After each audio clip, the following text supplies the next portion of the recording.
علیکم ورحمۃ اللہ وبرکاتہ۔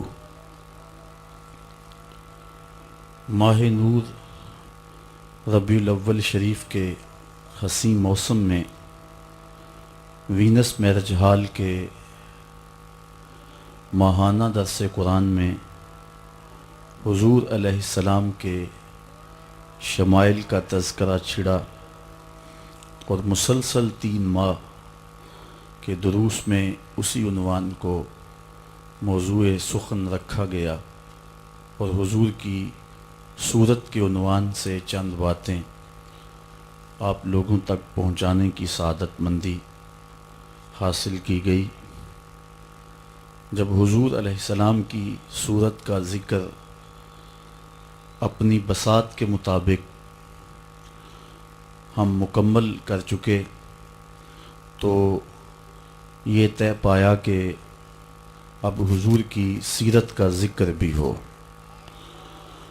تو ساتھیوں کی تجویز یہ ہوئی کہ اس کو کسی کھلے میدان میں منعقد کیا جائے، تو آج یہاں ایک عظیم المرتبت اجتماع سیرت النبی کے عنوان سے منعقد کیا گیا ہے۔ اللہ تعالیٰ جل شانہ میری اور آپ کی حاضری کا ایک ایک لمحہ ساعت اپنی بارگاہ میں قبول فرمائے۔ جس طرح حضور کی صورت بے مثال ہے، حضور کی سیرت بھی بے مثال ہے۔ مائیکل ایچ ہارٹ نے دنیا کی عظیم المرتبت 100 شخصیات کا ذکر کیا، سر فہرست حضور کا نام رکھا اور کہتا ہے کہ میں نے حضور کا نام عقیدت کی بنیاد پر پہلے نمبر پہ نہیں رکھا، اس لیے کہ وہ مذہباً عیسائی ہے۔ اگر یہ داعیہ اس کے پیش نظر ہوتا تو وہ سب سے پہلے حضرت عیسیٰ علیہ السلام کا نام لکھتا۔ حضور کا نام عقیدت کی بنیاد پر اس نے سر فہرست نہیں رکھا، بلکہ کہتا ہے کہ میرٹ کی بنیاد پر میں نے حضور کا نام سر فہرست رکھا ہے۔ سچی بات یہ ہے کائنات میں محمد عربی جیسی نہ صورت کسی کی ہے نہ سیرت کسی کی ہے۔ اللہ نے اپنے محبوب کو سیرت کا وہ جمال اور وہ حسن عطا کیا کہ خود ارشاد کیا، لَقَدْ كَانَ لَكُمْ فِي رَسُولِ اللَّهِ أُسْوَةٌ حَسَنَةٌ۔ حضور کی سیرت کو اسوہ حسنہ قرار دیا گیا، اور حضور کی سیرت 40 سال کے اعلان نبوت کے بعد شروع نہیں ہوتی، بلکہ آقا جب اس بزم گیتی میں قدم رکھتے ہیں اور آتے ہی اللہ کی بڑائی بولتے ہیں۔ حضرت حلیمہ سعدیہ وہ خوش نصیب خاتون ہیں جن کو حضور کو گود میں لینے کا شرف حاصل ہوا۔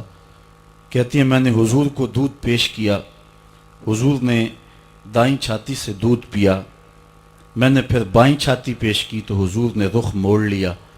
گویا آتے ہی اس بات کا اعلان تھا کہ میرا ایک اور بھائی ہے جو اس کا حصہ ہے، میں محمد عدل و انصاف کا درس دینے آیا ہوں۔ تو بچپن میں ہی اپنے بھائی کے لیے ترک پستاں کر کے حضرت نبی رحمت صلی اللہ علیہ وسلم نے اپنی سیرت کے نقوش واضح کر دیے کہ عدل و انصاف کا سبق پڑھانے والا، زمانے کو مساوات کی تعلیم دینے والا اور زمانے کو ہدایت کا نور بانٹنے والا، ماں کی گود کے اندر بھی خلاف انصاف کوئی بات نہیں کر سکتا ہے۔ پھر جب حضور اعلان نبوت کرتے ہیں اور اسلام اپنے تمام تر قوانین کے ساتھ ظاہر ہوتا ہے، قبیلہ بنو مخزوم کی ایک عورت چوری کرتی ہے تو آقا کریم علیہ السلام کی خدمت میں حضرت اسامہ بن زید بن حارثہ کے ذریعے سے عرض کیا جاتا ہے، حضور یہ عظیم المرتبت قبیلے کی خاتون ہے اور چوری کر بیٹھی ہے، اگر اس کے لیے رعایت کر لی جائے تو یہ بہت مفید ہوگا۔ حضور علیہ السلام کے چہرے پہ سرخیاں دوڑنے لگیں۔ فرمایا تم سے پہلے لوگ اسی لیے ہلاک کر دیے گئے، جب کوئی عام شخص گناہ کرتا تو اس پہ حد جاری کر دی جاتی، اور جب کوئی با اثر شخص گناہ کرتا تو اس کو چھوڑ دیا جاتا۔ فرمایا میری شریعت میں ایسا نہیں ہوگا، لو سرقت فاطمہ بنت محمد لقطع محمد یدہا، کہا یہ تو بنو مخزوم کی بچی ہے، اگر میری بیٹی بھی چوری کرتی تو محمد اس کا بھی ہاتھ کاٹ دیتا۔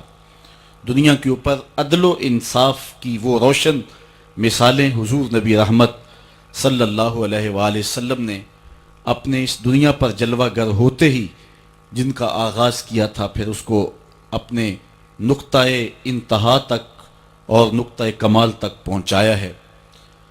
حضور علیہ السلام کی سیرت کے عنوان سے ام المومنین سیدہ عائشہ رضی اللہ تعالی عنہا سے پوچھتے ہیں، ایک فرانسیسی مفکر کہتا ہے کہ کسی شخص کو ہیرو اس کے گھر والے نہیں مانتے، لیکن یہاں دیکھیے حضرت ابن حشام سیدہ عائشہ رضی اللہ تعالی عنہا کے پاس حاضر ہوتے ہیں اور کہتے ہیں مومنوں کی ماں ہمیں حضور علیہ السلام کی سیرت کے بارے میں کچھ بتلائیے۔ تو ام المومنین فرماتی ہیں کہ تم نے قرآن نہیں پڑھا؟ وہ کہتے ہیں ہاں میں نے قرآن پڑھا ہے۔ کہا کانا خلقہ القرآن، قرآن حضور کی سیرت کا ہی تو نام ہے، حضور کے خلق کا نام قرآن ہے۔ قرآن نے جن امور سے منع کیا ہے حضور وہاں سے رکے ہیں، اور جن کاموں کے بجا لانے کا حکم دیا ہے حضور وہ کام سر انجام دیتے رہے ہیں۔ تو قرآن حضور علیہ السلام کے خلق اور حضور کی سیرت کا نام ہے۔ بلکہ ایک بزرگ نے بڑی خوبصورت بات کہی کہ اگر کسی کو حضور کے دیدار کا شوق ہو اور وہ حضور کا زمانہ نہیں پاتا، وہ قرآن پڑھ لے، حضور کے دیدار کرنے کے مترادف ہوگا۔ قرآن حضور علیہ السلام کی سیرت اور آقا کریم علیہ السلام کے کردار کا نام ہے۔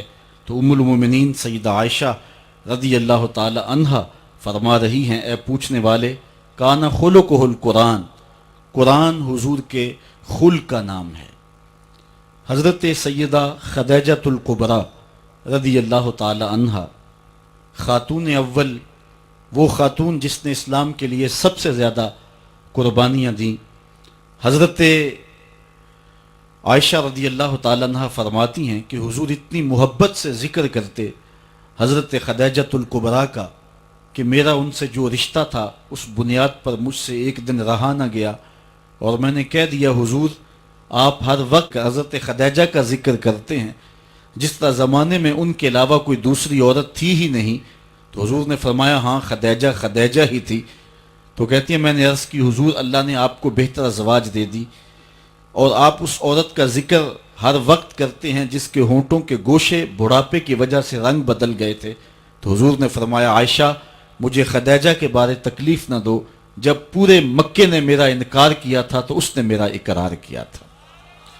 حضور علیہ السلام پر جب نزول وحی ہوا تو یہ حضرت خدیجہ الکبریٰ رضی اللہ تعالی عنہا کے ساتھ نکاح کے 15 سال بیتنے کے بعد کی کہانی ہے۔ 15 سال انہوں نے حضور کو بہت قریب سے دیکھا۔ آقا کریم پر نزول وحی جب ہوئی تو یہ وہ منظر تھا، اللہ قرآن میں فرماتا ہے اگر اس قرآن کو ہم پہاڑوں پہ نازل کر دیں تو وہ بھی ہیبت الہی سے ریزہ ریزہ ہو جائیں۔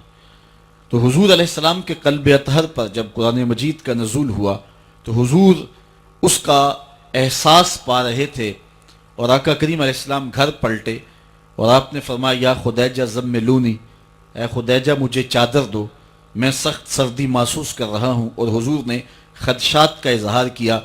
تو حضرت خدیجہ الکبریٰ رضی اللہ تعالی عنہا نے جو لفظ کہے وہ سننے کے قابل ہیں۔ فرمانے لگی کلا واللہ لا یخزیک اللہ ابدا، ہرگز نہیں، آپ کا رب آپ کو کبھی بھی پریشان نہیں ہونے دے گا۔ کیوں؟ اس کی وجہ بیان کرتے ہوئے سیدہ خدیجہ نے فرمایا انک لتصل الرحم تصدق الحدیث وتحمل الکلا وتکسب المعدوم وتقری الضیف وتعین علی نوائب الحق۔ حضرت خدیجہ الکبریٰ نے عرض کی کہ آپ کیسے پریشان ہو سکتے ہیں جبکہ آپ صلہ رحمی کرنے والے ہیں، دکھیوں کے کام آنے والے ہیں، بات میں صداقت یہ آپ کا ترہ ہے، اور جن کا کوئی مددگار نہیں ان دکھیوں کا سہارا آپ کا وجود ہے، بیواؤں کا آسرا ہیں، اور لاچار لوگوں کی آپ مدد ہیں، آپ ان کے مشکل اوقات میں کام آنے والے ہیں۔ تو یہ حضرت خدیجۃ الکبریٰ رضی اللہ تعالی عنہا کی 15 سال کی رفاقت کا نتیجہ ہے جو انہوں نے حضور میں دیکھا، اور بیوی گواہی دے رہی ہے کہ آپ کبھی بھی پریشان نہیں ہو سکتے ہیں. کلا واللہ لا یخزیک اللہ ابدا، کبھی بھی آپ پریشان نہیں ہوں گے، اس لیے کہ آپ دکھیوں کے کام آتے ہیں، مصیبت زدوں کے، جن کا کوئی کمانے والا نہیں ہے، ان کا آسرا آپ کی ذات ستودہ صفات ہیں.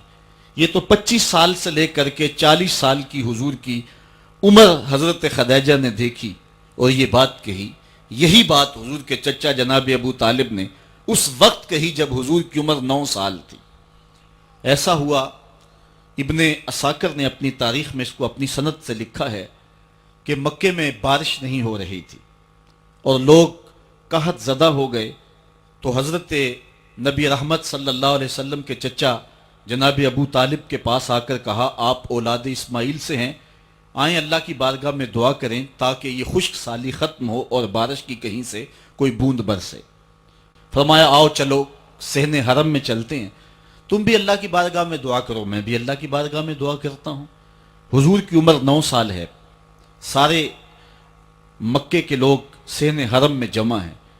حضور کے چچا نے حضور کو کعبۃ اللہ کی دیوار کے ساتھ یوں کھڑا کیا کہ حضور کی پشت کعبہ کی دیوار کے ساتھ لگ رہی تھی، اور ایسے ہاتھ پھیلا کے کہا مالک اس گوری رنگت والے کے صدقے می ڈال دے. راوی کہتا ہے بادل کی ایک ٹکڑی بھی آسمان پہ نہیں تھی. ادھر حضور کے چچا نے دعا مانگی، ادھر جھوم کے بادل آئے اور پورے مکے کے اوپر چھا گئے، اور لوگ گھروں میں پہنچے نہیں ہیں کہ می چھم چھم برسنے لگا اور لوگ گھروں میں بھیگ کر کے گئے. تو حضور کے چچا جو قادر الکلام شاعر بھی تھے، انہوں نے پھر کہا وَأَبْيَضُ يُسْتَسْقَى الْغَمَامُ بِوَجْهِهِ سِمَالُ الْيَتَامَى عِصْمَةٌ لِلْأَرَامِلِ. یہ میرا وہ گوری رنگت والا بھتیجا ہے جس کے چہرے کو دیکھ کے بادل امٹ کے آ جاتے ہیں، یتیموں کا سہارا ہے اور بیواؤں کا آسرا ہے. حضور کی عمر اس وقت 9 سال تھی اور حضور کے چچا حضور کو یتیموں کا سہارا کہہ رہے ہیں، تو گویا یتیم ہو کے یتیم پرور ہیں. اس حال میں بھی بیواؤں، دکھیوں اور لاچاروں کی مدد کرتے اور یتیموں کا آسرا حضور کی ذات ہیں. جب 25 سال سے لے کر 40 سال کی عمر حضور کے شب و روز حضرت سیدہ خدیجۃ الکبریٰ نے دیکھے تو انہوں نے بھی وہی بات کہی، کلا واللہ لا یخزیک اللہ ابدا، کبھی ایسا نہیں ہو سکتا کہ آپ پریشان ہوں، اس لیے کہ آپ بات جب کرتے ہیں تو سچ بولتے ہیں، کبھی آپ کی زبان پہ جھوٹ نہیں آیا، کبھی آپ نے کذب بیانی نہیں کی، دکھیوں کے کام آتے ہیں، لاچاروں کی مدد کرتے ہیں، جو لوگ پھنس جاتے ہیں مصیبت میں ان کو مصیبت سے نکالنے والا پورے مکے میں اگر ہے تو وہ محمد عربی کی ذات ہے. اس لیے آپ کا رب آپ کو کبھی بھی پریشان نہیں کرے گا. یہ لفظ ہیں حضرت خدیجۃ الکبریٰ رضی اللہ تعالی عنہا کے جو حضور کے بارے میں وہ ارشاد فرما رہی ہیں. اب آئیے حضرت سیدہ خدیجۃ الکبریٰ رضی اللہ تعالی عنہا حضور کی سیرت کا نقشہ ایک دوسرے انداز میں یوں کھینچتی نظر آتی ہیں. لوگوں نے حضرت عائشہ رضی اللہ تعالی عنہا سے پوچھا کہ آپ ہمیں حضور کی سیرت کے بارے میں کچھ خبر دیں. تو انہوں نے کہا کان رسول اللہ صلی اللہ علیہ وسلم یخیط ثوبہ ویخسف نالہ ویرقع دلوہ ویحلب شاتہ ویخدم نفسہ. فرمانے لگیں کہ حضور علیہ السلام اپنی طبع میں ایسی سادگی رکھتے تھے کہ جب لباس میں کہیں پھٹن پیدا ہو جاتی تو حضور اپنے دستے کرم سے اپنے لباس کو خود ہی سی لیتے. جب حضور کے نالین میں کوئی پھٹن پیدا ہو جاتی تو حضور اپنے جوتے خود مرمت کر لیتے. اسی طرح فرمانے لگی کہ آقا کریم علیہ السلام بکریوں کا دودھ خود دھو لیا کرتے تھے اور پانی نکالنے والے ڈول کے اندر جب کوئی مسئلہ ہوتا تو اس کی مرمت خود کر لیا کرتے. اور آگے فرمایا وَيَخْدِمُ نَفْسَهُ، اور حضور کسی پہ بوجھ نہیں بنا کرتے تھے، جو حضور کے کام ہوتے حضور خود کر لیا کرتے، بلکہ ازواج مطہرات کے ساتھ حضور کام کاج میں مدد دیتے اور ان کے ساتھ معاونت فرماتے. بلکہ حضرت معاذ بن جبل رضی اللہ تعالیٰ عنہ فرماتے ہیں کہ ایک دن حضور گلی سے گزر رہے تھے اور میں ایک جانور کی کھال اتار رہا تھا اور مجھے کھال اتارنے کا طریقہ نہیں تھا، مجبوراً مجھے کھال اتارنا پڑی. تو حضور گزرے تو مجھے دیکھا کہ معاذ بن جبل کو کھال اتارنا نہیں آ رہی تو حضور رک گئے اور آقا کریم نے فرمایا معاذ ٹھہرو ذرا، میں تمہیں بتاتا ہوں کہ بکری کی کھال کیسے اتاری جاتی. اور آقا کریم آگے بڑھے اور حضور نے خود جو ہے وہ کھال اتاری اور پھر مجھے فرمایا معاذ ایسے کھال اتارا کرتے ہیں. آج ہم اپنے بڑے پن کو اور اپنی عظمت کو اس انداز سے لوگوں کے سامنے رکھنا چاہتے ہیں کہ ہم جو ہے وہ ٹشو کا ایک ٹکڑا بھی نہیں پکڑ سکتے، اور وہ بھی پکڑانے کے لیے ہمارے پاس ایک خادم موجود ہوتا ہے. لیکن آقا کریم علیہ السلام کی زندگی اور حضور علیہ السلام کی سیرت کی سادگی کا حسن اور جمال یہ ہے کہ حضور اپنے کپڑوں کو خود مرمت کر لیتے ہیں اور اپنے دیگر کام خود کرتے ہیں اور بطیب خاطر کرتے ہیں، اور اس میں کوئی چیز اپنے لیے شرمندگی کی محسوس نہیں کرتے ہیں. حضرت حسن رضی اللہ تعالی عنہ حضور علیہ السلام کے نواسے بھی ہیں اور آقا کریم علیہ السلام کی صحابیت کا شرف بھی پایا ہے. کہتے ہیں کہ کانا یجلس علی الارض، حضور علیہ السلام کی سیرت یہ ہے کہ حضور زمین پہ بیٹھ جاتے تھے. زمین پر بیٹھنے میں حضور شرمندگی محسوس نہیں کیا کرتے تھے، اس کو اپنے سٹیٹس کے خلاف نہیں سمجھا کرتے تھے. زمین کے اوپر حضور بیٹھ جایا کرتے تھے اور فرماتے ہیں وَيَطْعَمُ، اور زمین کے اوپر بیٹھ کر کے حضور علیہ السلام کھانا تناول فرمایا کرتے تھے. حضور کی عادت یہ تھی کہ آقا کریم جب بھی کھانا کھاتے تو حضور جھک کر کے کھانا کھاتے. فرماتے ہیں کہ میرے پاس ایک فرشتہ آیا جو کعبۃ اللہ کے صحن میں کھڑا تھا اور اس کی کمر کعبۃ اللہ کی چھت کے برابر تھی، اتنا اس کا قد تھا. اور اس نے مجھے کہا کہ آپ اگر چاہیں تو آپ کو نبی اور بادشاہ بنا دیتے ہیں، اور آپ اگر چاہیں تو آپ کو عبد اور نبی بناتے ہیں. تو فرماتے ہیں کہ میں نے جبریل کو دیکھا اور جبریل مجھے اشارے سے تواضع کا حکم دے رہے ہیں، تو میں نے عرض کی کہ میں نبی اور عبد بننا چاہتا ہوں. تو جب یہ بات حضور نے کہی تو فرمایا عائشہ اگر میں نبی اور بادشاہ بنتا تو یہ جتنے بھی پہاڑ ہیں یہ سونا بن کے میرے ساتھ چلتے، لیکن میں نے اس بات کو اختیار نہیں کیا. اور اس کے بعد حضور علیہ السلام جب بھی کبھی کھانا کھاتے تو حضور جھک کر کے کھاتے، جس طرح مالک کی دہلیز سے خیرات ملتی ہے اور کوئی خادم اس کو جو ہے وہ شکرانے کے طور پہ جو ہے وہ انتہائی عجز کے ساتھ کھاتا ہے. ساری زندگی حضور نے کھاتے اور پیتے ہوئے تکیہ نہیں لگایا، ہاتھ میں پلیٹ پکڑ کے اکڑ کے یا ٹہل کر کے یا جو ہے وہ بالکل سیدھے ہو کے نہیں، تھوڑا سا جھک کر کے بغیر تکیے کے حضور علیہ السلام کھانا کھانا پسند فرمایا کرتے تھے. اور فرماتے میں اس طرح کھاتا ہوں جس طرح بندے کھاتے ہیں، اور میں اس طرح بیٹھتا ہوں جس طرح اس کے عبد اور اس کے بندے بیٹھتے ہیں. یہ حضور علیہ السلام کا طریقہ ہے. ایک دن آقا کریم علیہ السلام ایک چٹان کے اوپر بیٹھے تھے اور حضور علیہ السلام قدید کھا رہے تھے. یہ خشک گوشت جو کر کے اس کو بعد میں جب پکایا جاتا ہے تو اس کو قدید کہتے ہیں، یا سرید تھی حضور کھا رہے تھے. تو ایک خاتون وہ گزری اور اس کے بارے میں اہل علم کہتے ہیں کہ وہ بڑی زبان دراز تھی اور وہ مردوں کو بھی ایسی ایسی باتیں کرتی کہ لوگ جو ہے وہ اس کی شر سے بچا کرتے تھے. تو اس نے کہا کہ آپ تو ایسے کھا رہے ہیں جس طرح کے عبد کھاتے ہیں. تو حضور علیہ السلام نے فرمایا اگر میں عبد نہیں ہوں تو کون عبد ہے؟ فرمایا میں سب سے بڑا عبد ہوں. تو جب یہ بات سنی تو اس کے قدم رک گئے اور اس نے حضور علیہ السلام کی خدمت میں عرض کی کہ حضور آپ پھر اکیلے ہی کھا رہے ہیں، مجھے بھی کھلائیں. تو حضور نے ایک لقمہ اٹھایا، فرمایا لو تم بھی کھا لو. تو اس نے کہا یہ نہیں، بلکہ جو آپ کے منہ میں ہے میں وہ کھانا چاہتی ہوں. تو حضور علیہ السلام نے اپنے منہ کا نوالا نکال کر کے اس کے منہ میں ڈال دیا. تو کہتے ہیں کہ اس کے بعد کبھی بھی اس کی زبان پر کبھی فحش بات آئی نہیں تھی. حضور کے جھوٹے کی وہ برکت تھی اور اس کا وہ فیضان تھا کہ اس کے اندر ایسی روشنی ہو گئی. پہلے وہ سخت لعان تھی، گالیاں دینے والی تھی اور فحش گفتگو کرنے والی تھی، لیکن حضور علیہ السلام کے جھوٹے کی برکت سے اللہ تعالیٰ جل شانہ نے اس کی زبان کو حسن بھی دے دیا اور جمال بھی عطا فرما دیا. تو حضور علیہ السلام کی عادت تھی کہ آقا کریم زمین پہ بیٹھ کے کھاتے، جھک کے کھاتے. فرماتے میں ایسے کھاتا ہوں جس طرح عبد کھاتے ہیں. وَيَلْبَسُ الْغَلِيظ، اور آقا کریم علیہ السلام موٹے کپڑے پہنتے تھے.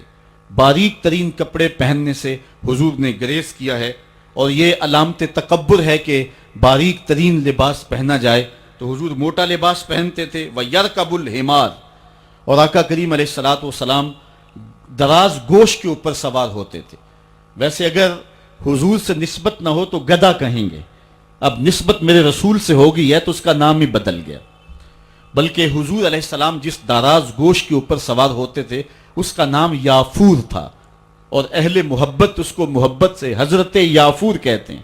اور وہ صرف دراز گوش ہی نہیں تھا، حضور کا پیغام رساں بھی تھا۔ کسی صحابی کو حضور نے بلانا ہوتا تو اس کو کہتے کہ فلاں کو بلا کے لا، وہ جاتا اور جا کے اس کے دروازے کے ساتھ سر مارتا، دستک کی آواز سن کے صحابی باہر نکلتا تو دیکھتا کیا کہ حضرت یافور کھڑے ہیں، وہ سمجھ جاتا مجھے حضور بلا رہے ہیں۔ جب حضور علیہ السلام کا وصال ہو گیا تو وہ پاگلوں کی طرح مدینے کی گلیوں میں بھاگتا تھا، حتیٰ کہ قبیلہ بنو سلیم کے کنویں میں چھلانگ لگا کے اپنا خاتمہ کر لیتا ہے۔ جب حضور اس دنیا سے کوچ کر گئے ہیں تو ہم نے جی کے کیا لینا ہے؟ تو وہ داراز گوش آقا کریم اس کے اوپر سواری کر لیتے تھے، بلکہ خیبر کے دن یہ یہودیوں کے ساتھ مقابلے کا دن تھا، لیکن اس اہم دن حضور علیہ السلام جس دراز گوشت کے اوپر سوار تھے اس کی جو نکیل تھی وہ کھجور کی رسی کی تھی، اور کھجور کی چٹائی اس کے اوپر ڈالی ہوئی تھی۔ تو آقا کریم علیہ السلام اس بات میں کوئی باک اور کوئی شرمندگی محسوس نہیں کیا کرتے تھے۔ میں ایک دن ایک راستے میں کھڑا تھا کہ کوئی شخص مجھے دیکھ کر کے رکا، اپنی گاڑی پہ بٹھا لیا، اور اس نے 5-6 مرتبہ مجھے کہا جی وہ بس آج میں بڑی گاڑی نہیں لا سکا، بس جلدی میں یہ چھوٹی گاڑی لے کر کے آیا ہوں۔ اسے بار بار شرمندگی ہو رہی تھی کہ یہ میری گاڑی چھوٹی ہے، لیکن ذرا دیکھیے جب انسان کے اندر فطرتاً چھوٹا پن نہ ہو اور وہ احساس کمتری کا شکار نہ ہو تو اس کے اندر یہ چیزیں نہیں ہوا کرتی تھی۔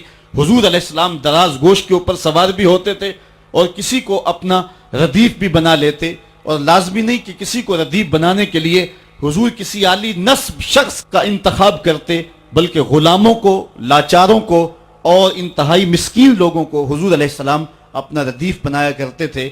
بلکہ فتح مکہ کے دن، یہ اسلام کی عظمت کا اعلان کرنے کا دن ہے، اس دن حضور علیہ السلام کا ردیف کون تھا جو اتنا زیادہ عمر نہیں رکھتا تھا اور حضور کے پیچھے بیٹھے خوشی سے جھومنا چاہتا تھا، اور آقا کریم علیہ السلام کا سر انور یوں جھکا ہوا تھا کہ حضور علیہ السلام کے امامے کا کور جو ہے وہ اونٹنی کی کوہان کے ساتھ لگی ہوئی لکڑی کے ساتھ لگ رہا تھا، اور اس انداز سے حضور مکے میں داخل ہو رہے تھے۔ اور حضور کا اس دن ردیف، حضور کے ساتھ اس اہم دن سوار کون تھا؟ تو تاریخ کے اندر جواب ملے گا، وہ اسامہ بن زید تھا، حضور کا منہ بولا بیٹا، حضرت زید بن حارثہ کا فرزند، جو حضرت ام ایمن کا بیٹا بھی ہے اور حضرت زید بن حارثہ کا بیٹا بھی ہے۔ رنگ سانولا ہے، ناک چپٹی ہے، حبشی نیاد ہے، لیکن آقا کریم علیہ السلام اس دن اس غلام زادے کو اپنی پشت پہ بٹھائے ہوئے ہیں۔ بلکہ تاریخ کے یہ اوراق بھی ہمارے سامنے ہیں۔ حضرت حسن رضی اللہ تعالی عنہ حضور کے ایک زانو پہ کھیلتے تھے تو دوسرے زانو پہ حضرت اسامہ بن زید کھیلتے تھے، بلکہ حضور علیہ السلام ایک کندھے پہ حضرت امام حسن کو اٹھاتے ہیں تو دوسرے کندھے پہ حضرت اسامہ کو اٹھاتے ہیں۔ حضرت سیدہ عائشہ رضی اللہ تعالیٰ عنہ فرماتی ہیں، ایک دن حضرت اسامہ رضی اللہ تعالیٰ عنہ کی ناک بہہ رہی تھی، میں نے دیکھا کہ حضور علیہ السلام آگے بڑھے کہ میں اسامہ کی ناک صاف کر دوں، غلام زادے کی ناک صاف کر دوں، تو میں نے عرض کی حضور آپ رہنے دیں، میں صاف کر دیتی ہوں۔ تو حضور نے فرمایا، اے عائشہ، اسامہ سے میں بھی پیار کرتا ہوں، اسامہ سے تو بھی پیار کیا کر۔ غلام زادوں کے ساتھ محبتوں کا یہ عالم اور اس انداز کے ساتھ پیار کا یہ روپ، یہ حضور علیہ السلام نے ہی سکھایا ہے اور یہ حضور کی زندگی کا ہی روپ ہے۔ حضرت حسن فرماتے ہیں، وَيَرْكَبُ الْحِمَارُ وَيَرْدِفُ خَلْفَهُ وَيَلَاقُ يَدَهُ، اپنے پیچھے حضور کسی شخص کو بھی سوار کیا کرتے تھے اور پھر حضور کھانے کے بعد اپنی انگلیاں بھی چاٹ لیا کرتے تھے اور اس میں کچھ شرم محسوس نہیں فرمایا کرتے تھے۔ یہ حضور کی سیرت کے پہلو ہیں جو بڑے نمایاں ہو کے ہمارے سامنے آتے ہیں۔ حضور نبی رحمت صلی اللہ علیہ وسلم کی سیرت کا رنگ بیان کرتے ہوئے حضرت انس رضی اللہ تعالیٰ عنہ بیان فرماتے ہیں، کان رسول اللہ صلی اللہ علیہ وسلم احسن الناس و اجود الناس و اشجع الناس، کہتے ہیں حضور کائنات میں صورت اور سیرت کے اعتبار سے سب سے حسین تھے، حضور علیہ السلام سب سے زیادہ سخی تھے اور حضور علیہ السلام سب سے زیادہ بہادر تھے۔ حضور علیہ السلام کی سیرت کے حسن کو نبی رحمت کے خادم خاص انس بن مالک رضی اللہ تعالیٰ عنہ بیان فرماتے ہیں، اور یہ بات ذہن میں رکھیں، یہ وہ صحابی ہیں جن کو 10 سال حضور کی خدمت کی سعادت نصیب ہوئی۔ 8 سال کی عمر تھی کہ جب حضور مدینے میں تشریف لائے تو حضرت ام سلیم جو حضرت انس کی والدہ ہیں حضور کی خدمت میں انہیں پیش کر گئے، حضور یہ بیٹا ہے، گھر کا کام کاج کیا کرے گا، ضرورت پڑے تو اس کو کہیں بھیج لیا کرنا، یہ آپ کی نوکری کیا کرے گا۔ 10 سال حضور مدینے میں گزارے تو حضرت انس نے 10 سال حضور کی نوکری کی۔ کہتے ہیں خدمت النبی صلی اللہ علیہ وسلم 10 سنین، میں نے پورے 10 سال حضور کی نوکری کی ہے۔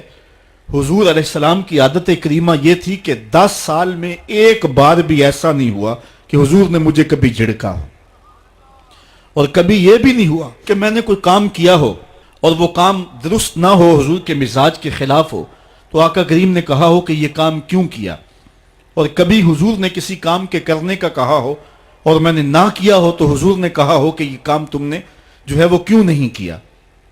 حضور کبھی انس کہتے تھے، کبھی انیس کہتے تھے۔ حمزہ نامی ایک بوٹی تھی، حضرت انس کبھی پہاڑوں سے توڑ کے لاتے اور بچوں کو کھلا دیتے، تو حضور کبھی ابو حمزہ بھی کہہ دیتے، کبھی یا ذل اذنین، اے 2 کانوں والے، یوں کہہ کے بھی پکارتے۔ خادموں سے خدمت لی جاتی ہے، ان کے ناز کوئی نہیں دیکھتا، لیکن حضرت انس رضی اللہ تعالیٰ عنہ کی کہانی سنیے۔ فرماتے ہیں میں بالکل بچہ تھا، ایک دن حضور نے مجھے کسی کام کے لیے بھیجنا چاہا اور فرمایا انس فلاں جگہ جاؤ، تو میں دل میں پکا ارادہ کیا کہ میں ضرور جاؤں گا، لیکن میں نے لاٹ سے کہا کہ میں نہیں جاؤں گا، لیکن دل میں عزم یہ تھا کہ میں ضرور جاؤں گا۔ کہتے ہیں کہ میں چلا گیا، راستے کے اندر بچے کھیل رہے تھے اور میں ان کی کھیل دیکھنے میں مصروف ہو گیا۔ آقا کریم علیہ الصلوۃ والسلام نے جس کام کی طرف مجھے بھیجا تھا، باوجود عزم رکھنے کے میں ادھر نہ جا سکا اور بچوں کے کھیلنے کی اس کیفیت کے اندر میں بھی لگ گیا۔ کہتے ہیں تھوڑی دیر ہوئی تو کسی نے آ کر مجھے پیچھے سے گدی سے پکڑ لیا، میں نے پلٹ کے دیکھا، فائزہ ہوا رسول اللہ صلی اللہ علیہ وسلم، تو وہ اللہ کے رسول صلی اللہ علیہ وسلم تھے۔ تو آقا کریم علیہ السلام نے فرمایا کہ اے انس، میں تجھے جس کام کے لیے بھیجا ہے تم گئے نہیں ہو، تو میں نے عرض کی حضور میں بس جانے ہی لگا ہوں۔ تو اس طرح سے غلام ہو کر بھی حضور کے ساتھ یوں لاڈ اور ادائیں کر لیا کرتے تھے۔ بلکہ حضور علیہ السلام کے ایک صحابی تھے، آقا کریم علیہ السلام کے ساتھ مزاح کر لیا کرتے تھے، نام ظاہر تھا، ایک بستی کے رہنے والے تھے، وہاں سے آتے اور حضور کی خدمت کے اندر ہدیے پیش کرتے، آقا کریم شہر کی چیزیں انہیں عنایت کرتے۔ ایک دن وہ بازار میں گھاس بیچ رہے تھے، حضور پیچھے سے گئے چپکے سے اور جا کے حضور نے ان کی کولی بھر لی۔ کولی بھرنے کا مطلب یہ ہے کہ چپکے سے جا کر اس کو احساس دیے بغیر اس کی آنکھوں پہ ہاتھ رکھ لیا جائے اور یہ اسے اشارتاً کنایتاً پوچھا جائے کہ بتاؤ میں کون ہوں۔ یہ کسی کی محبت کو پرکھنے کے لیے کیا جاتا ہے کہ ہر وقت کہتے ہو کہ میں تمہارے خیال میں رہتا ہوں، اب بتاؤ میں کون ہوں۔ تو حضرت ظاہر گھاس بیچ رہے تھے، حضور پیچھے سے گئے اور چپکے سے جا کے ان کی آنکھوں پہ ہاتھ رکھ لیا۔ اب حضور کے ہاتھ آنکھوں پہ آئے ہوں اور پتہ نہ چلے کس کے ہاتھ آئے ہیں، اللہ اکبر، لیکن حضرت ظاہر نہیں بولتے۔ میں کہتا ہوں انہوں نے کبھی بھی نہیں بولنا تھا۔ میاں صاحب نے کیا خوب کہا کہ سفنے دے وچ ماہی ملیا تے گل وچ پا لیاں باواں تے ڈر دی ماری اکھ نہ کھولا متا پھر وچھڑ نہ جا۔ بلکہ جب انہیں یقین ہو گیا کہ میرے حضور ہیں تو انہوں نے اپنی پشت پیچھے کر کے حضور کے سینے سے جوڑ کے رگڑنا شروع کر دی۔ پھر حضور نے خود فرمایا کہ اس غلام کو کون خریدے گا؟ اس نے عرض کی حضور مجھے کس نے خریدنا، میں تو بہت سستا ہوں۔ فرمایا تو اللہ کے نزدیک بہت مہنگا ہے۔ اس طرح ایک اور صحابی کے بارے میں آتا ہے کہ وہ حضور سے مزاح کر لیا کرتا تھا، آقا کریم علیہ الصلوۃ والسلام کے لیے مختلف تحائف لا کے پیش کرتا، وہ گھی یا کوئی تیل یا بازار سے منڈی سے کوئی نیا پھل آتا تو خرید کے حضور کی خدمت میں پیش کر دیتا۔ آقا کریم اس تحفے کو قبول فرما لیتے، خود بھی کھاتے، صحابہ کو کھلاتے، اس کو دعا دیتے۔ 2-4 دن کے بعد جس سے سودا لیا ہوتا، ادھار لیا ہوتا، وہ پیسے مانگتا، بازو سے پکڑ کے حضور کی خدمت میں لے آتا، حضور یہ پرسوں ترسوں آپ نے وہ چیز نہیں کھائی تھی، وہ پھل نہیں استعمال فرمایا تھا، یہ اس کی قیمت مانگ رہا ہے۔ حضور فرماتے تو نے مجھے تحفہ نہیں دیا؟ عرض کرتا غریب آدمی ہوں، تحفہ کیسے دے سکتا ہوں؟ میں نے سوچا سب سے پہلے حضور ہی کھائیں گے، تو حضور قیمت بھی ادا کر دیتے اور خوش بھی ہوتے اور دعائیں بھی دیتے۔ تو یہ حضور کا انداز کرم ہے۔ حضرت ابو ہریرہ فرماتے ہیں کہ حضور ہم سے کھیل کود کر لیا کرتے تھے۔ میں نے ایک دن کہا یا رسول اللہ انکا تداعبنا، آپ ہم سے کھیل کود کر لیتے ہیں؟ تو حضور نے فرمایا کہ میں کھیل کود کے اندر بھی سوائے حق کے علاوہ کچھ نہیں کہتا، میں تم سے مزاح بھی کر رہا ہوتا ہوں، میری زبان پر حق اور صداقت ہی جاری رہتی ہے۔ یہ حضور کا انداز کرم تھا۔ علماء نے اس بات کو لکھا ہے، اگر حضور کی طبع کے اندر یہ شگفتگی نہ ہوتی، حضور کی طبیعت کے اندر، مزاج کے اندر یہ شگفتگی نہ ہوتی، حضور تبسم کرنے والے نہ ہوتے، کوئی بندہ حضور علیہ السلام کو دیکھنے کی تاب ہی نہ رکھتا اور حضور سے اخذ فیض ہی نہ ہو سکتا۔ آقا کریم علیہ السلام کے سامنے کوئی ٹھہر ہی نہ سکتا، جو تھا نبوی جلال اس کی کوئی تاب نہ لا سکتا۔ اس لیے حضور علیہ السلام جب تنہا ہوتے تو حضور کے اوپر رکت طاری ہوتی، اور جب صحابہ کے سامنے ہوتے تو حضرت عائشہ فرماتی ہیں میں نے حضور سے زیادہ مسکرانے والا شخص زمانے میں دیکھا ہی نہیں۔ کثرت کے ساتھ حضور علیہ السلام مسکرایا کرتے تھے۔ حضرت عبداللہ ابن مسعود رضی اللہ تعالیٰ عنہ سے ایک روایت سنیے، وہ فرماتے ہیں کہ ایک دن حضور تشریف فرما تھے اور کوئی شخص آیا، تو اس نے اچانک جب حضور کو دیکھا تو اس کا بدن تھر تھر کانپنے لگا۔ چونکہ حضور علیہ السلام اپنے دھیان بیٹھے ہوئے تھے اور حضور کے چہرے پہ مسکراہٹ کا وہ جو معمول تھا وہ نہیں تھا، تو وہ حضور کے چہرے کے جلال کی تاب نہ لا سکا، اس کا بدن جو ہے وہ تھر تھر کانپنے لگا۔ تب حضور نے اس کی جانب دیکھا اور حضور علیہ السلام مسکرائے، اور آقا کریم علیہ السلام نے فرمایا حون علیک، کہا سکون کرو، نہ کانپو، میں کوئی بادشاہ تھوڑا ہوں۔ اور پھر حضور نے فرمایا میں تو قریش کی اس عورت کا بیٹا ہوں جو سوکھے ہوئے گوشت کو چبا چبا کے کھایا کرتی تھی، اور اس طرح حضور نے اس کی ہیبت کو اس کے اوپر جو طاری ہو گئی تھی دور کر دیا۔ تو کثرت کے ساتھ مسکرا کر کے آقا کریم علیہ السلام لوگوں کو فیض رسانی کے لیے جو ہے وہ آسانی پیدا فرماتے، اور اگر حضور مسکراتے نہ تو کوئی تاب ہی نہ لا سکتا۔ جب کبھی ایسا ہوتا حضور غصے میں ہوتے تو کسی کے اندر ہمت نہ ہوتی کہ حضور کے چہرے کی طرف دیکھ سکے۔ حضور کے دو ابروؤں کے درمیان ایک رگ تھی جسے رگ ہاشمیت اعلیٰ حضرت نے کہا ہے، جب غصے میں آتے تو وہ پھڑکتی اور کسی کے اندر ہمت نہ ہوتی کہ حضور کے چہرے کے جلال کو دیکھ سکے۔ ایک صحابی کہتے ایک دن حضور منبر پہ جلوہ فراز ہوئے، حضور نے فرمایا والذی نفسی بیدہ، مجھے قسم ہے اس رب کی جس کے قبضے میں میری جان ہے، ایسے جلال سے کہا کہ ہمارے اوپر روب طاری ہو گیا اور ہماری آنکھوں سے آنسو بہنے لگے۔ پھر حضور نے یہ لفظ دوسری مرتبہ کہا والذی نفسی بیدہ، مجھے قسم ہے اس رب کی جس کے قبضے میں میری جان ہے۔ تو صحابہ کہتے ہمارے اوپر اتنا روب اور ہیبت طاری ہوئی کہ ہم ایک دوسرے سے ٹکرانے لگے۔ تو حضور نے پھر تیسری مرتبہ کہا تو پھر ہمیں اپنی ہوش نہ رہی۔ تو راوی نے پوچھا حضور کسی بات پہ قسم اٹھایا کرتے تھے، تو یہ بات جو حضور نے 3 قسموں کے بعد فرمائی تھی وہ کیا بات تھی؟ تو صحابی کہتے ہیں ہوش رہا ہو تو بتائیں کیا کہا تھا، ہمیں تو ہوش ہی نہیں رہا تھا۔ اس لیے آقا کریم علیہ السلام جو ہیں وہ تبسم فرما کے لوگوں کی تسکین کا سامان کیا کرتے تھے۔ میرے امام کہتے ہیں جس کی تسکین سے روتے ہوئے ہنس پڑیں اس تبسم کی عادت پہ لاکھوں سلام۔ اور آقا کریم علیہ السلام کی طبیعت کی سادگی ایسی ہے کہ بعض کا مکے کی چھوٹی بچیاں حضور کے پاس آ جاتی اور آقا کریم کو ہاتھ سے پکڑ لیتی اور جدھر چاہتی لے جاتی۔ حضور کبھی ہاتھ نہیں چھڑایا کرتے تھے جب تک ان کا کام نہیں کر دیا کرتے تھے۔ حضرت انس روایت کرتے ہیں کہ مدینے میں ایک خاتون تھی جس کا توازن عقلی کچھ ٹھیک نہیں تھا، لوگ اس کو دیکھ کے راستہ بدل لیا کرتے تھے، جس کے پاس کھڑی ہو جاتی پھر جان نہیں چھوڑتی تھی۔ ایک دن وہ حضور کی خدمت میں حاضر ہوتی ہے اور عرض کرتی ہے حضور میں نے آپ سے کوئی بات کرنی۔ حضور فرمایا کرو۔ یہاں نہیں کرنی۔ کہاں کرنی ہے؟ مسجد نبوی سے باہر کھلی جگہ ہے، وہاں حضور کو لے گئی۔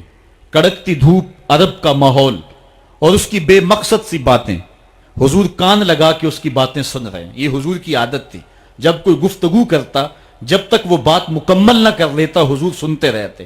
اور اسی طرح حضرت انس کہتے ہیں جب کوئی شخص حضور سے مصافحہ کیا کرتا تھا تو ہاتھ وہ کھینچتا تھا، حضور کبھی ہاتھ نہیں کھینچے تھے۔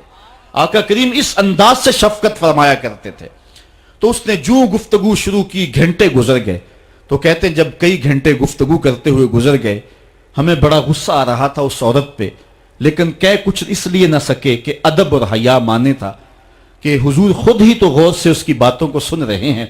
تو جب اس نے تھک ہار کے اپنی باتیں مکمل کر کے خود جانے لگی تو ہم حضور کی خدمت میں حاضر ہوئے. سننے والی بات ہے. حضرت انس کہتے ہیں کہ ہم نے عرض کی حضور اس عورت کا توازن عقلی ٹھیک نہیں ہے. پورا مدینہ جانتا ہے جس کے پاس کھڑی ہو جاتی ہے پھر اس کی جان نہیں چھوڑتی. آپ کا وقت قیمتی، بدن نازک، کار نبوت کی اہم ذمہ داریاں، اور اس عورت کی بے مقصد سی باتیں تھیں، اور اس نے آپ کو کڑکتی دھوپ میں اتنی دیر کھڑا کر کے پریشان کیا. حضور آپ ایسی ویسی عورتوں کی باتیں کیوں سنتے ہیں؟ تو حضور نے ہمیں مخاطب کر کے فرمایا سنو، اگر اس بیچاری کی میں بھی نہ سنوں تو کون سنے گا؟ پورے مدینے میں کوئی اس کی سننے کے لیے تیار نہیں، اگر میں بھی نہیں سنوں گا تو کون سنے گا؟ ایک تو ہی ہوتے ہیں میری آساں دا سہارا، دس کنوں کراں جے تینوں نہ کراں یاد. ایک دن حضور علیہ السلام کے پاس 10 درہم تھے. اس کو طبرانی نے ابن عمر سے روایت کیا ہے.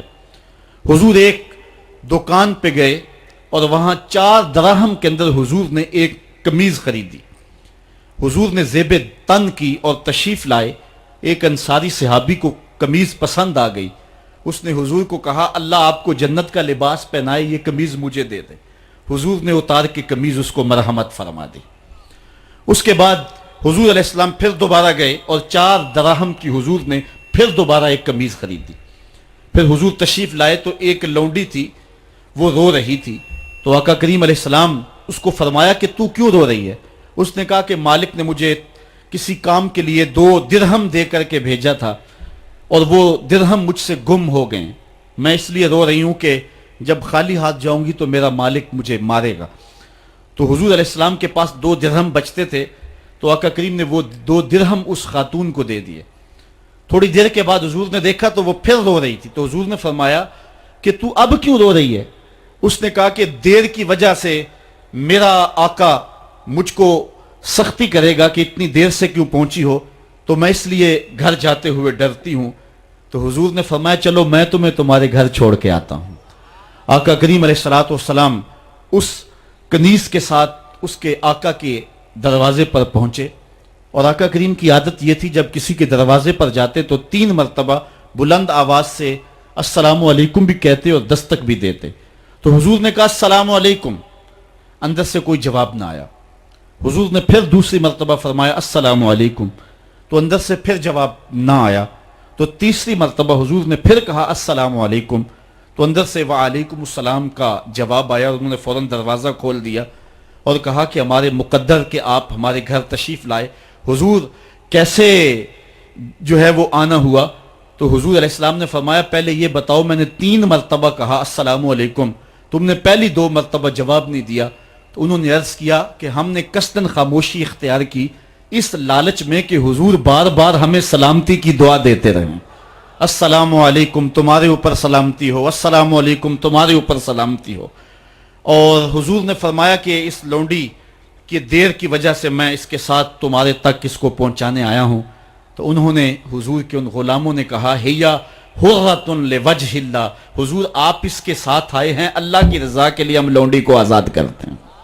تو حضور علیہ الصلوۃ والسلام ان لوگوں کو، ان طبقات کو جن کو کبھی کسی نے نہیں پوچھا تھا اور جن کا کوئی پرسان حال نہیں تھا، آقا کریم علیہ السلام کی سیرت کا یہ روشن باب ہے کہ حضور ان کی دہلیز پر پہنچے اور جا کے ان کی مدد کی اور ان دکھیوں، لاچاروں اور پریشان حالوں کو اس مشکل حالات کے اندر ڈھارس بندائی. اور یہ وہی سیرت ہے جو سیدہ خدیجۃ الکبریٰ رضی اللہ تعالی عنہا بیان فرماتی ہیں وَتُقْسِبُ الْمَعْدُومِ، آپ جو ہیں جن کا کوئی نہیں ان کے لیے کماتے بھی ہیں، اور لاچاروں کا سہارا آپ کی ذات ستودہ صفات ہے. ایک شخص نے یورپ میں اسلام قبول کیا تو اسے پوچھا گیا کہ اسلام کی کس قدر نے تجھے متاثر کیا ہے؟ تو وہ کہنے لگا کہ سیرت کا صرف ایک واقعہ میری ہدایت کا سبب بن گیا. وہ کون سا واقعہ تھا جو تیرے لیے رہنمائی کا سبب بنا؟ اس نے کہا حضور کی مجلس لگی ہے، لوگوں کا ہجوم ہے. ایک آدمی اٹھ کے کھڑا ہوتا ہے حضور میرا بیٹا 2-3 دن سے گم ہے، مل نہیں رہا، آپ دعا کر دیں وہ مجھے مل جائے. قبل اس سے کہ حضور دعا کے لیے ہاتھ اٹھاتے اور اس کا بیٹا مل جاتا اور دعا باب اجابت تک پہنچتی. ایک دوسرا شخص جو دیر سے آیا تھا وہ دروازے پہ کھڑا ہو گیا. عرض گزار ہوا حضور میں اس کے بچے کو شکل سے پہچانتا ہوں، فلاں باغ میں بچوں کے ساتھ ابھی ابھی میں نے کھیلتے ہوئے دیکھا ہے۔ باپ نے جب سنا تو دوڑ لگا دی، 3 دن سے بچھڑا ہوا تھا، بیٹے ملنے کی خبر اس کو تڑپا گئی۔ حضور علیہ الصلوۃ والسلام نے فرمایا اسے بلاؤ، بلایا گیا۔ فرمایا بہت جلد ہے؟ جی حضور آپ جانتے ہیں کہ ایک باپ کے جذبات کیا ہوتے ہیں، بیٹا بچھڑا ہے، 3 دن گزر رہے ہیں، الگ تڑپ رہا ہوں، اس کی ماں بے چین ہے، 3 دن سے کچھ کھایا نہیں، کچھ پیا نہیں، میں چاہتا ہوں بہت جلد جا کے اپنی آنکھوں کو ٹھنڈا کروں اور اس کی ممتا تک اس کے بیٹے کو بھی پہنچاؤں تاکہ اس کے دکھوں کو بھی قرار ملے۔ فرمایا ضرور جاؤ، تمہارے جذبات سے اچھی طرح آگاہ ہوں، لیکن تمہیں بلانے کا بھی ایک مقصد تھا، اور وہ یہ کہ جب تم اس باغ کے کنارے جاؤ اور بچوں کے ساتھ بچے کو کھیلتا ہوا دیکھو تو اس کو بیٹا کہہ کے آواز نہ دینا، بلکہ جو نام رکھا ہے اس نام سے پکارنا۔ عرض کی حضور میرا بیٹا ہے، اگر بیٹا کہہ کے پکاروں گا تو حرج بھی کیا ہے؟ فرمایا تم 3 دنوں سے بچھڑے ہو، تمہارے لہجے میں بلا کی مٹھاس ہوگی، اور تم نہیں جانتے، ہو سکتا ہے کھیلنے والوں میں کوئی یتیم بچہ بھی کھیل رہا ہو، اور جب تم اپنے بیٹے کو بیٹا کہہ کے پکارو گے تو اس کا کلیجہ کٹ جائے گا، آج میرا باپ ہوتا تو مجھے بھی بیٹا کہہ کے پکارتا۔ فرمایا یہ شوق گھر جا کے پورا کر لینا، لیکن جب بچے اکٹھے کھیل رہے ہوں تو وہاں اپنے بیٹے کو بیٹا کہہ کے نہیں، اس کے نام سے پکارنا ہے۔ یہ اسلام کا دیا ہوا مزاج ہے۔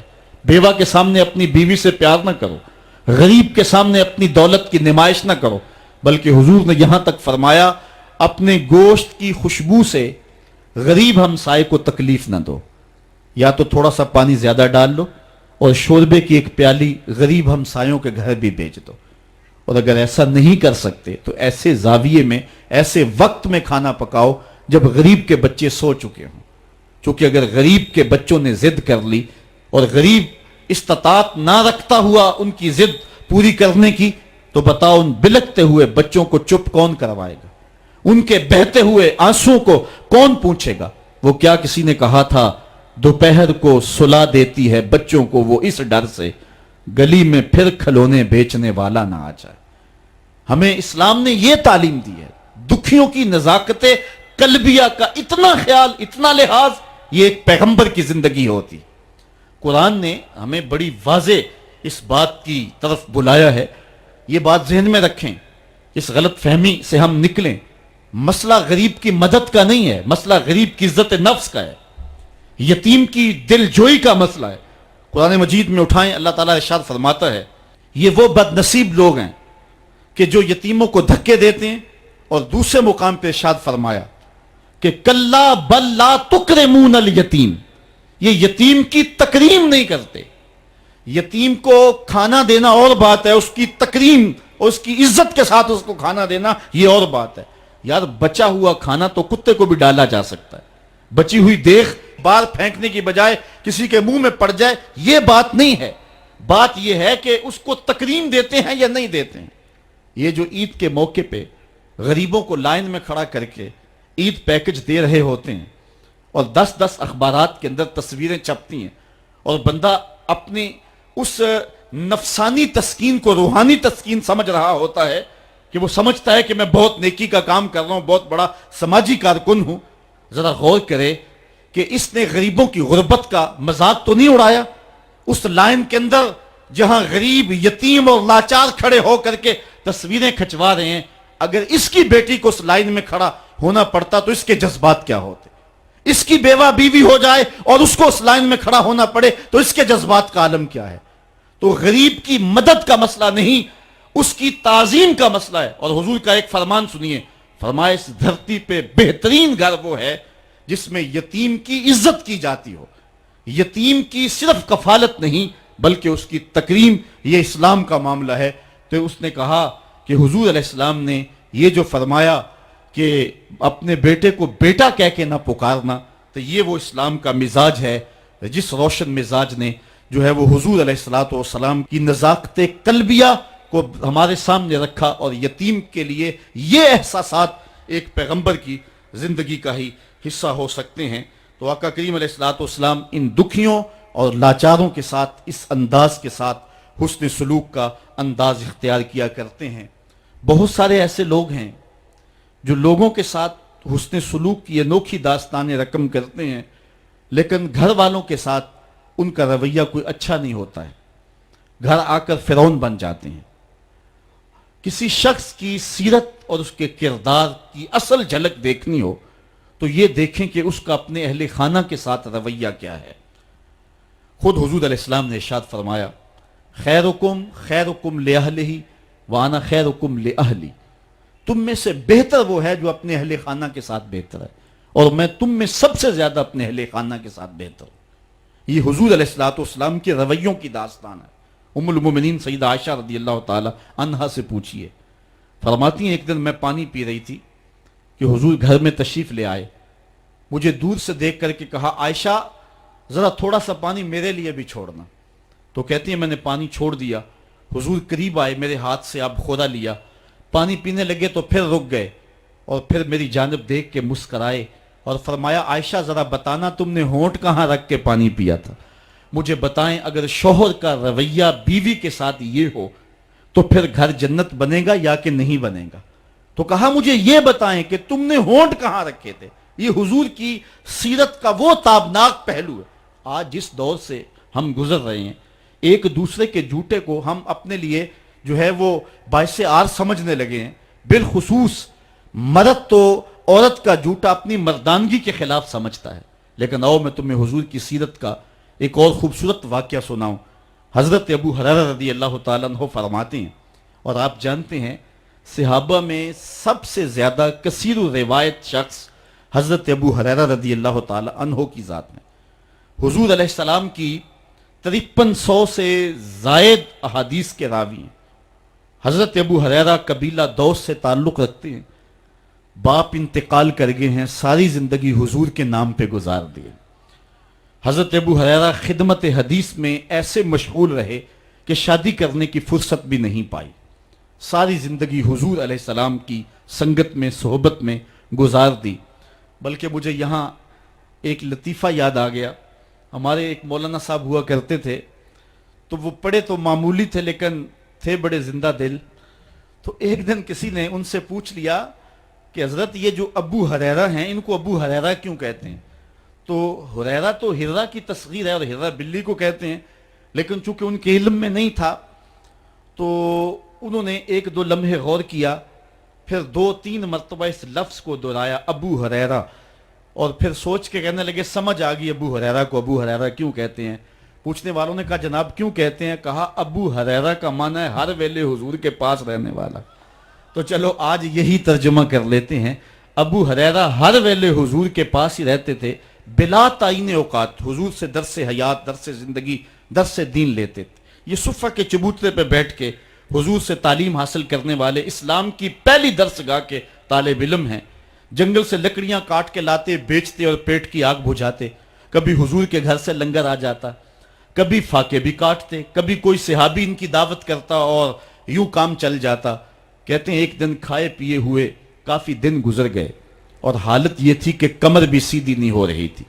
جنگل سے لکڑیاں کاٹ کے لاؤں اور بازار میں بیچوں یہ بھی طاقت نہیں تھی۔ حضور کے گھر سے بھی اس دن کچھ نہ آیا اور کسی نے دعوت بھی نہ کی، اور حضور علیہ السلام کی تعلیمات یہ تھی کہ سوال نہیں کرنا۔ اب میں کسی سے سوال کروں مجھے یہ بھی گوارا نہیں تھا، ادھر بھوک کمر بھی سیدھا نہیں ہونے دیتی تھی۔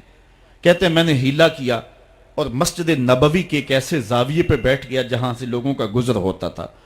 میرا مقصد یہ تھا کوئی گزرتا ہوا شخص میرے چہرے کو پڑھ لے گا اور کھانے کی دعوت دے گا، لیکن جو بھی آتا سلام لے کے گزر جاتا۔ کسی نے میرے اندر اترنے کی زحمت گوارا نہ کی۔ وہ کیا کسی نے کہا تھا، ہستی پلکوں کے نیچے غم بھی پلتے ہیں مگر کون دیکھتا ہے اتنی گہرائی میں۔ جب لوگ گزرتے رہے اور کسی نے میرا پوچھا نہ تو میں نے سوچا کہ تھوڑا سا ہیلا اور کرنا چاہیے، جو کوئی آئے میں اس سے ہم کلام ہوں، میری گفتگو کے دوران وہ میرے اندر اترنے کی کوشش کرے گا۔ کہتے ہیں حضرت عمر رضی اللہ تعالیٰ عنہ آ گئے، میں نے ان سے قرآن مجید کی ایک آیت پوچھی، میرا مقصد یہ تھا یہ آیت بتائیں گے، اس دوران میرے سے ہم کلام ہوں گے، میرے لہجے کی ٹوٹ پھٹن سے جان جائیں گے میرا مسئلہ کیا ہے۔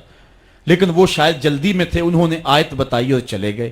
میں پھر منتظر ہو گیا تو حضرت صدیق اکبر آ گئے رضی اللہ تعالیٰ عنہ۔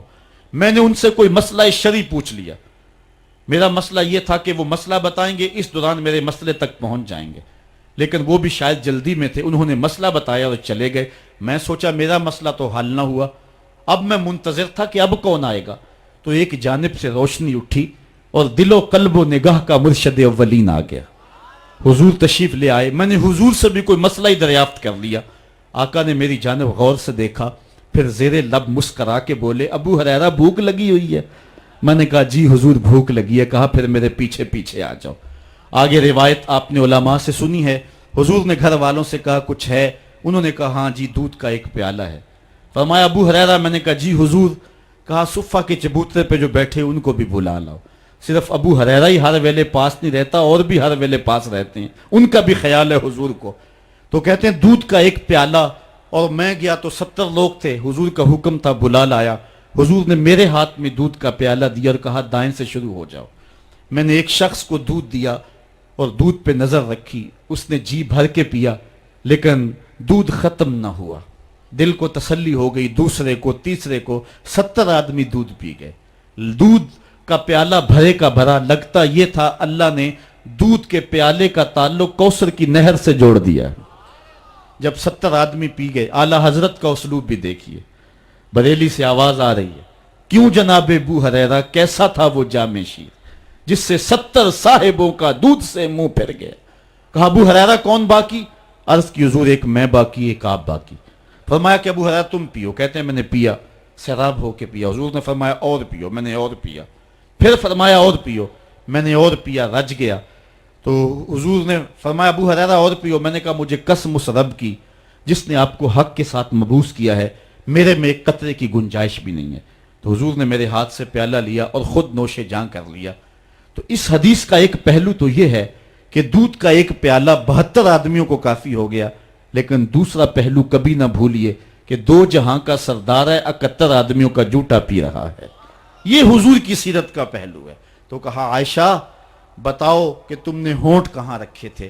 تو حضور کا یہ رویہ، حضور کا یہ انداز کرم، یقیناً حضور علیہ الصلوۃ والسلام کی سیرت کو اس انداز سے ہمارے سامنے رکھتا ہے کہ جیسی صورت اور سیرت میرے محبوب کی ہے، زمانے میں کوئی ایسا شخص نہیں ہے جس نے ایسی سیرت پائی ہو۔ حضرت عبداللہ بن ابی اوفا رضی اللہ تعالی عنہ حضور علیہ الصلوۃ والسلام کی سیرت کے عنوان کو اس انداز میں بیان کرتے ہیں، کان رسول اللہ صلی اللہ علیہ وسلم یکثر الذکر، حضور کثرت کے ساتھ اللہ کا ذکر کرنے والے تھے، زبان اللہ کے ذکر سے تر رہتی تھی، وَيُقِلُّ اللَّغْوَ، اور حضور کی زبان پر کبھی بھی لغو بات نہیں آئی تھی، وَيُطِيلُ الصَّلَاةَ، اور حضور کی نماز لمبی ہوا کرتی تھی، وَيُقَصِّرُ الْخُطْبَةَ، اور خطبہ حضور مختصر فرمایا کرتے تھے، وَلَا يَانِفُ أَن يَمْشِيَ مَعَ الْأَرْمَلَةِ وَالْمِسْكِينِ فَيَقْضِي لَهُ الْحَاجَةَ، اور حضور علیہ السلام اس بات میں کوئی شرمندگی محسوس نہیں کیا کرتے تھے کسی مسکین، کسی لاچار، کسی بیوہ، کسی یتیم اور کسی مسکین کے ساتھ چلیں اور اس کے کام آئیں اور مصیبت میں اس کا دکھ بانٹ دیں اور اس کی حاجت کو حضور پورا فرما دیں۔ یہ حضور علیہ الصلوۃ والسلام کی سیرت کے وہ روشن پہلو ہیں کہ آقا کریم علیہ الصلوۃ والسلام کی سیرت زمانے کے سامنے ایسا نور بانٹتی ہے، ایسے اجالے پھیلاتی ہے۔ ایک شخص نے حضور علیہ الصلوۃ والسلام سے وعدہ کیا کہ آپ یہاں رکیں اور میں ابھی آتا ہوں، تو آقا کریم علیہ الصلوۃ والسلام اس کے انتظار میں وہاں رکے۔ 3 دن گزر گئے اور وہ نہ آیا، چونکہ حضور وعدہ کر چکے تھے کہ میں تیرے آنے تک یہاں رہوں گا۔ تیسرے دن اس کو جا کے یاد آیا تو وہ واپس پلٹا، تو آقا کریم نے جواب میں صرف اتنی بات کہی، آپ نے فرمایا یا فتح قد شککت علیہ، اے نوجوان تو نے تو مجھ کو مشقت میں ڈال دیا۔ حضرت عمر رضی اللہ تعالیٰ عنہ روایت کرتے ہیں کہ زید بن سعنہ نامی ایک یہودی تھا جس کو حضور نے قرض دینا تھا۔ آقا کریم علیہ الصلوۃ والسلام 2 جہاں کے مالک ہیں، لیکن حضور کا فقر اختیاری تھا۔ آقا کریم علیہ السلام کے گھر میں بسا اوقات کتنے کتنے دن چولہا نہیں جلا کرتا تھا۔ حضور ادھار لے کر کے لوگوں کی مصیبتوں کو بھی دور کرتے اور گھر کا چولہا بھی بعض اوقات ادھار لے کے گرم کرنا پڑتا۔ اعلیٰ حضرت فرماتے ہیں مال کے کونین ہیں گو پاس کچھ رکھتے نہیں، 2 جہاں کی نعمتیں ہیں ان کے خالی ہاتھ میں۔ تو کہتے ہیں کہ ایک دن حضور علیہ السلام کی خدمت میں ایک شخص حاضر ہوا جس کا نام زید بن سعنہ ہے اور یہودی ہے۔ اور اس نے حضور علیہ الصلوۃ والسلام سے قرض کا تقاضا کیا، لیکن تقاضا اتنے سخت انداز سے کیا کہ اس نے حضور علیہ الصلوۃ والسلام کی قمیص کو پکڑ کے کھینچا بھی۔ تو حضرت عمر رضی اللہ تعالیٰ عنہ نے جب دیکھا تو بڑے گھور کے اس کی جانب دیکھا اور اس کو پیچھے ہٹاتے ہوئے کہا کہ تجھے شرم نہیں آ رہی کہ اللہ کے رسول کے ساتھ کیسے سلوک کر رہا ہے اور میں تیرے سامنے موجود ہوں؟ تو حضرت نبی رحمت صلی اللہ علیہ وسلم نے حضرت عمر کو کہا، عمر مجھے تجھ سے اس بات کی توقع نہیں تھی۔ ذرا غور کیجئے حضور علیہ السلام کی اس سیرت کے انداز کو۔ ایک شخص آ رہا ہے اور حضور سے سختی کر رہا ہے، ابھی حضور کو قرض لٹانے کی جو تاریخ ہے اس میں بھی 4 دن باقی رہتے ہیں اور وہ ناجائز سختی کر رہا ہے۔ حضرت عمر رضی اللہ تعالیٰ عنہ نے جب اس کو گھورا اور سختی کی تو حضور علیہ السلام نے فرمایا، عمر مجھے تیرے سے اس بات کی توقع نہیں تھی، تمہارا کام تو یہ تھا کہ مجھے حسن ادا کی تلقین کرتے کہ اچھے انداز سے قرض واپس کرو، اور اس کو جو ہے وہ نرمی کی تلقین کرتے، اور پھر آقا کریم علیہ السلام نے فرمایا اس کا قرض ادا کر دو، اور اے عمر جو تم نے اس کو گھورا ہے اس کے بدلے میں 20 وسق زیادہ کھجوریں بھی تم اس کو دو گے۔ تو زید بن سعانہ نے جب حضور علیہ الصلوۃ والسلام کی اس سیرت اور اس کردار کو دیکھا اور حضرت عمر رضی اللہ تعالیٰ عنہ 20 وسق اس کو کھجوریں دے رہے تھے، تو اس نے حضرت عمر کو بتایا کہ میں یہودی ہوں اور میں نے تورات کے اندر نبی آخر الزمان کی شان اور عظمتوں کے بیان کو پڑھا ہے، یہ بات ابھی رہ گئی تھی، باقی ساری نشانیاں میں نے حضور میں دیکھ لی تھی، اب یہ نشانی رہ گئی تھی، آج میں نے یہ بھی دیکھ لی، اور پھر وہ حضور کی خدمت میں حاضر ہو کر اسلام کے دائرے میں داخل ہو کر حضور کا عبدی غلام بن جاتا ہے۔ یہ انداز حضور علیہ السلام کی سیرت کا زمانے کو حضور علیہ السلام کے قریب کرتا ہے۔ میرا رب خود کہتا ہے، لو کنت فظا غلیظ القلب لانفضوا من حولک، اے محبوب اگر تو ترش مزاج اور تنگ دل ہوتا تو اتنے لوگ تیرے گرد کبھی بھی جمع نہ ہو پاتے۔ کچھ ان کے خلق نے، کچھ ان کے کردار نے کر لی، مسخر ساری دنیا شہ ابرار نے کر لی۔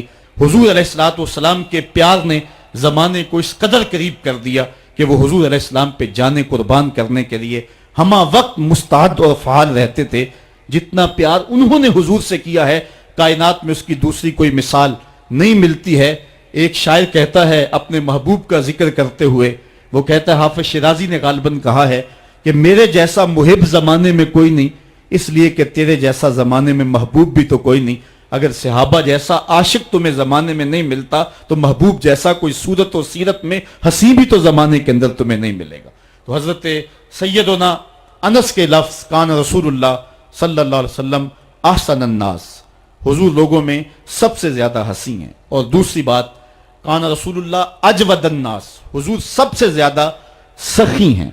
ایک شخص حضور کی خدمت میں حاضر ہوا اور اس نے سوال کیا، 2 پہاڑوں کے درمیان جتنی جگہ ہوتی ہے اتنی بکریاں تھی حضور کے پاس، حضور نے ساری اس کو عطا کر دی۔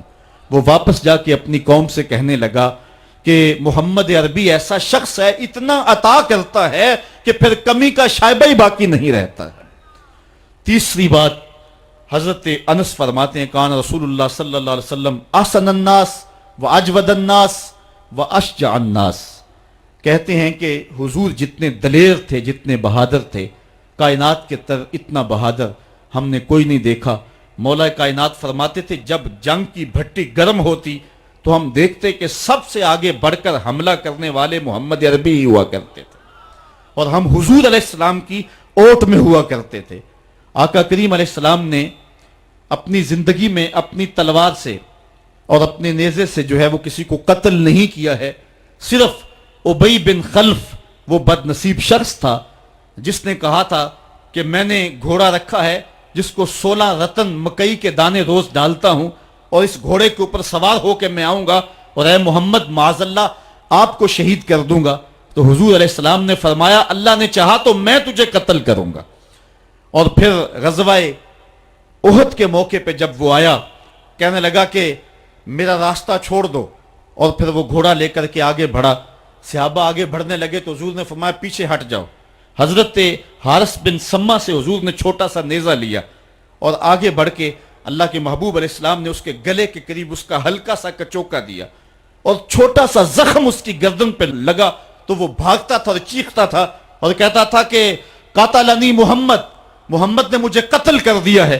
لشکر والوں نے کہا ابی بن خلف عجیب بات ہے، ایک چھوٹا سا زخم ہے اور تو اتنا شور ڈال رہا ہے۔ اس نے کہا تم نہیں جانتے ہو کہ مجھے کتنی اس کی تکلیف ہو رہی ہے، اگر میری اس تکلیف کو پورے لشکر میں بانٹ دیا جائے تو سارا لشکر مر جائے، جو تکلیف مجھے محمد کی اس ضرب سے پہنچی ہے۔ اس نے کہا مجھے محمد نے کہا تھا کہ تجھے میں قتل کروں گا، اس نے تو پھر مجھے نیزہ مارا ہے، مجھے یقین ہے کہ اگر وہ میری جانب غصے سے تھوک بھی دیتا میں پھر بھی نہ بچ سکتا۔ تو یہ حضور علیہ السلام کی جو ہے وہ دلیری اور بہادری کے قصے ہیں کہ آقا کریم علیہ السلام کی ضرب کو کون برداشت کرے، ایک معمولی خراش برداشت نہ کر سکا اور نارے جہنم میں جہنم کا وہ کتا جا پہنچا۔ تو آقا کریم علیہ السلام کی سیرت کے اس عنوان کو حضرت انس نے کتنے خوبصورت انداز میں بیان کیا۔ کان رسول اللہ صلی اللہ علیہ وسلم احسن الناس و اجود الناس و اشجع الناس، لوگوں میں سب سے دلیر بھی حضور، سب سے سخی بھی حضور، اور سب سے صورت و سیرت میں حسین بھی حضور۔ حضرت نبی رحمت صلی اللہ علیہ وسلم غزوہ حنین کے موقع پہ آپ دیکھیں، سفید خچر کے اوپر سوار ہیں اور ایک پہاڑی درے میں کافر گھات لگائے بیٹھے تھے۔ جب اچانک انہوں نے تیر اندازی کی تو لشکر اسلام میں بھگدڑ مچ گئی۔ اس وقت حضور تھے جو خچر کو آگے بڑھا رہے تھے، حضرت عباس رضی اللہ تعالیٰ عنہ رکاب تھامے تھے اور آقا کریم کہہ رہے تھے انا نبی لا کذب انا ابن عبد المطلب، میں نبی ہوں، اس میں کوئی جھوٹ نہیں، میں عبد المطلب کا بیٹا ہوں۔ تو حضور علیہ السلام کا یہ انداز کہ جب میدان کے اندر بھگدڑ مچی ہے تو سب سے آگے بڑھ کر کے کفار پر حملہ کرنے والے سفید خچر کے اوپر مصطفیٰ ہیں۔ علماء نے حضور کی بہادری کے اس قصے کو بیان کرتے ہوئے فرمایا جنگوں میں خچر کا سفید ہونا، ایک تو خچر کا ہونا بہادری پہ دلیل ہے، اس لیے کہ گھوڑے رکھے جاتے ہیں کہ بھاگنا آسان ہو، اور دوسرا مٹیالے رنگ کے جو ہیں وہ جانوروں کی سواری کی جاتی ہے، یہ فوج کی وردی کا رنگ مٹیالہ، اس کی حکمت بھی یہ ہے۔ لیکن آقا کریم علیہ السلام سفید خچر پہ جو ہے وہ سوار تھے۔ حضور اتنے شجاع تھے، اتنے بہادر تھے، میدان میں بھاگنے کے لیے نہیں آتے تھے بلکہ حضور کفر کے چھکے چھڑانے کے لیے میدان میں داخل ہوا کرتے تھے۔ آقا کریم علیہ السلام کی سیرت کا وہ کون سا پہلو ہے اور وہ کون سا رنگ ہے جس نے معاشرے کو روشنی اور معاشرے کو اجالا نہیں دیا؟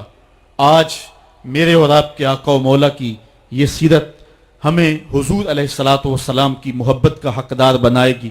حضور اس دنیا کے اوپر مکارم اخلاق کی تکمیل کے لیے جلوہ گر ہوئے اور قرآن آپ کے خلق کی گواہی ہے، اس لیے حضور کی سیرت کو اپنانے کا تقاضا یقیناً آج کی اس بابرکت محفل میں آج کا یہ اجتماع ہم سے کر رہا ہے۔ ہم اپنی زندگی کو اور طرز حیات کو حضور کی سیرت کے سانچے میں ڈھال کر کے زندگی کی ایک ایک سانس اور ایک ایک لمحہ حضور کے نام پہ گزار دیں گے۔ اور آقا کریم علیہ السلام نے جس انداز سے اپنا خوبصورت زمانہ اور حیات ظاہری کا وقت گزارا اور ہمارے لیے روشنی چھوڑی، وہ قیامت تک آنے والی نسلوں کے لیے ایک اجالا ہے۔ امت مسلمہ بھانج نہیں ہے کہ اس کو عبادات کا طریقہ کسی اور جگہ سے لینا پڑے اور حسن اخلاق کسی اور جگہ سے لینا پڑے، اس کو قوانین کسی اور جگہ سے لینے پڑیں اور ان کو جو ہے وہ اپنی عائلی زندگی کا نظام کسی اور جگہ سے لینا پڑے۔ ہماری زندگی کے سارے نمونے مصطفیٰ کریم کی ذات میں موجود ہیں۔ میرے رب نے کہا لَقَدْ كَانَ لَكُمْ فِي رَسُولِ اللَّهِ أُسْوَةٌ حَسَنَةٌ، حضور کی زندگی تمہارے لیے بہترین نمونہ ہے۔